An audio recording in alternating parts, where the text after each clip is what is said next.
Assalamualaikum warahmatullahi wabarakatuh. Baiklah, kita lanjutkan materi kuliah kita hari ini dengan judul biofarmasi sediaan obat yang diberikan secara oral. Ya, kenapa pasien banyak memilih pemberian obat secara peroral? Ya, karena memang pemberian obat peroral ini merupakan cara pemberian obat yang paling umum dan yang paling nyaman ya. Nah, dia ini banyak digunakan di rumah sakit maupun untuk pengobatan sendiri.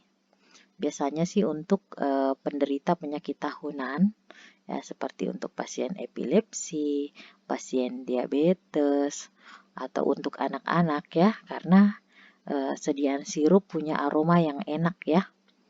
Nah, berikut juga untuk pengobatan gangguan pencernaan, seperti adanya masalah pada kekurangan enzim, adanya infeksi setempat, misalnya infeksi usus, dan tukak lambung. Nah, sepertinya adik-adik sudah tahu semua ya, jenis-jenis sediaan oral itu apa saja ya. Jadi yang pertama ada tablet.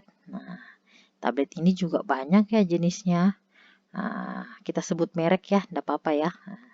Seperti tablet biasa, ini seperti paracetamol. Ada yang tablet yang dikempah, seperti Bodrexin.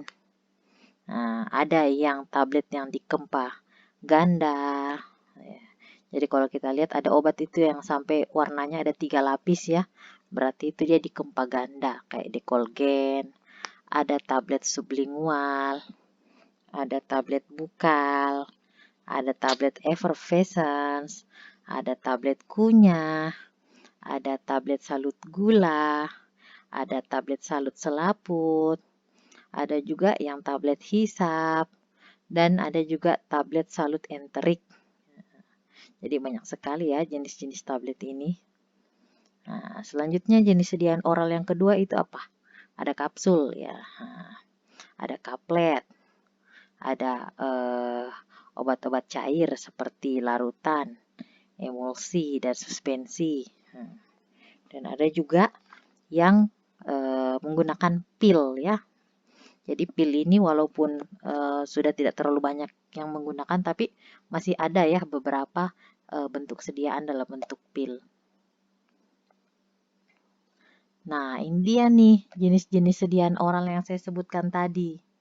Nah, ada tablet, ada kapsul, ada sirup, ada pil, ada emulsi ya. Nah, sekarang pertanyaannya, hal-hal apa saja sih yang harus dipertimbangkan dalam pemberian sediaan oral? Nah, yang pertama, keadaan patologi penderita. Apakah pasiennya ada dalam keadaan muntah atau tidak?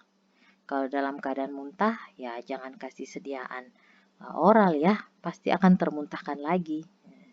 Jadi ini untuk pasien yang sadar dan masih istilahnya toleransi ya, untuk diberikan sesuatu masuk ke dalam mulut. Ya. Dan pada cairan lambung yang asam, ada beberapa zat aktif yang dapat dirusak oleh enzim pencernaan, seperti lipase ya, pengikisan mukosa natrium salisilat menjadi asam salisilat. Seperti juga contohnya insulin ya. Insulin ini tidak ada dalam sediaan oral ya, karena hormon insulin ini akan rusak jika masuk ke dalam saluran cerna kita. Yang ketiga, enzim proteolitik ya pada saluran cerna. Ini dapat merusak zat aktif polipeptida ya, contohnya insulin ini ya. Ada enzim flora usus yang berpengaruh pada penyerapan penisilin ya. Dan kita bisa lihat juga interaksi antara zat aktif dan bahan cairan lambung sehingga membentuk senyawa kompleks yang sukar diserap ya, misalnya musin dan streptomisin ya. Dan untuk sediaan oral ini tidak cocok ya untuk zat aktif yang diharapkan segera mencapai kadar yang tinggi dalam darah. Nah, kalau kita menginginkan kadar yang tinggi dalam darah ya kita pilih sediaan injeksi lah ya. Nah, selanjutnya faktor patofisiologi apa sih yang berperan pada penyerapan obat per oral? Nah, yang pertama, faktor fisiologi. Ya, faktor fisiologi itu ada apa saja? Ya, jadi ada permukaan penyerap, umur, sifat membran biologis, laju pelewatan dan waktu tinggal dalam lambung, pH dan perubahan pH karena adanya formulasi, tegangan permukaan, kekentalan relatif, dan isi saluran cerna. Ya, kita kembali lagi ya. Yang pertama, permukaan penyerap. Ya, jadi lambung ini tidak punya permukaan penyerap yang berarti kalau dibandingkan dengan usus. Namun, obat-obat yang lipofil dan tidak terionkan pada pH lambung, seperti yang sifatnya asam lemah, contohnya aspirin, ini dapat diserap di lambung. Yang kedua, umur. Ya, jadi pada keadaan saluran cerna pada bayi dan anak-anak yang belum sempurna, ya, ini kalau misalnya dibandingkan dengan dewasa sangat berbeda jauh ya. Nah, begitu juga dengan orang yang usia lanjut ya, yang telah tua. Ini juga mengalami beberapa penurunan fungsi faal tubuh ya, seperti penurunan penyerapan dan cenderungnya menurun asam lambungnya.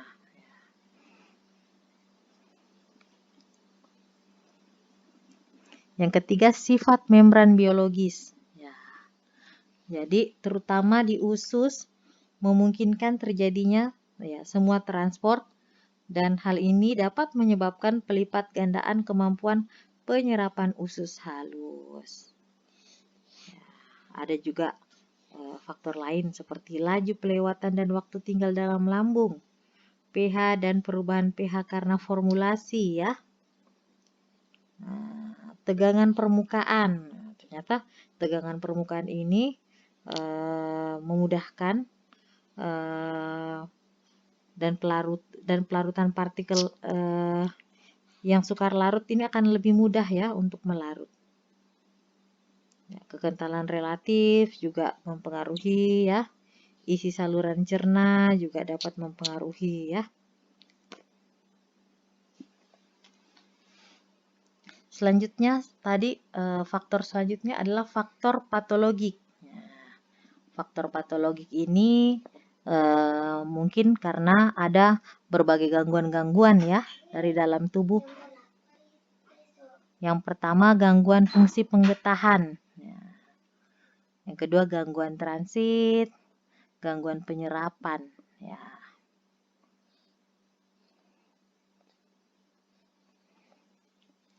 Ya, untuk gangguan fungsi penggetahan ya, misalnya adanya obstruksi saluran empedu yang menyebabkan gangguan penyerapan vitamin larut lemak ya.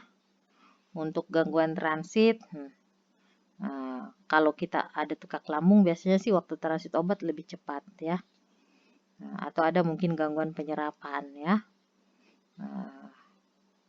Apakah ada pengurangan luas permukaan penyerap, ataukah ada perubahan media usus, dan mungkin ada hambatan pada pembuluh balik darah atau pembuluh getah bening ya, akibat mungkin adanya tumor. Ya, selanjutnya kita masuk ke kinetika pelepasan zat aktif dari sediaan oral. Dan ini adalah faktor-faktor teknologi dan formulasi yang berpengaruh apa saja ya. Nah, jika bentuk sediaannya cair, maka jika zat aktifnya dia terlarut, maka bentuk kesediaan punya penyerapan optimal bila memenuhi kriteria berikut. Ya. Apa sajakah kriterianya? Ya, jadi dia harus berada dalam keadaan dalam bentuk aktifnya ya. dan dia terlarut dan tidak terionkan bila senyawa diserap secara aktif. Ya, banyak bahan obat yang sukar larut dalam air, sehingga bisa kita tingkatkan kelarutannya dengan berbagai cara nih. Nah, bagaimana sih caranya? Yang pertama, kita ubah tetapan dielektriknya dengan penambahan kosolven ya, atau melarutkan zat aktif yang sangat larut lemak dalam pembawa yang terdispersi dalam air dan bertipe minyak yang teresterifikasi. Ya. Untuk mengubah zat aktif menjadi bentuk yang lebih larut, bisa kita lakukan dengan penambahan garam ya. Contohnya garam-garam HCl atau garam organik. Atau kita bentuk kompleksnya, atau kita bentuk miselarnya. Nah, bagaimana dengan zat aktif yang terdispersi? Nah, ini nih terjadi pada zat aktif yang tidak cukup larut untuk dibuat larutan. Makanya dirancang dalam bentuk sediaan lain ya, dalam bentuk suspensi atau dalam bentuk emulsi. Nah, ya, jadi kalau kita lihat kalau misalnya sediaannya dalam bentuk sediaan emulsi, zat aktif yang teremulsi ini dapat berupa apa saja ya. Nah, dapat berupa fase yang terdispersi ya, atau yang terlarut dalam fase minyak yang terdispersi.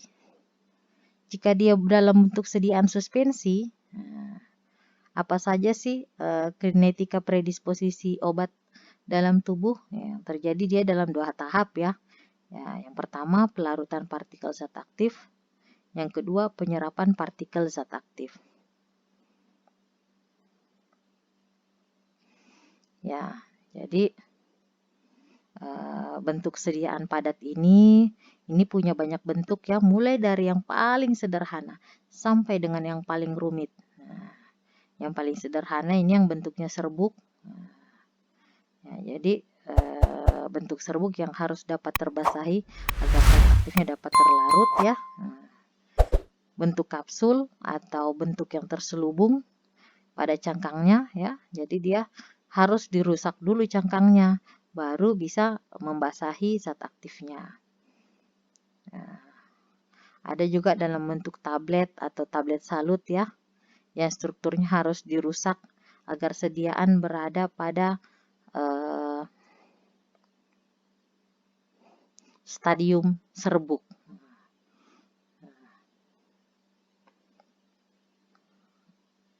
Ya, mungkin cukup sekian untuk hari ini. Kita masuk lagi ke materi selanjutnya. Wassalamualaikum warahmatullahi wabarakatuh.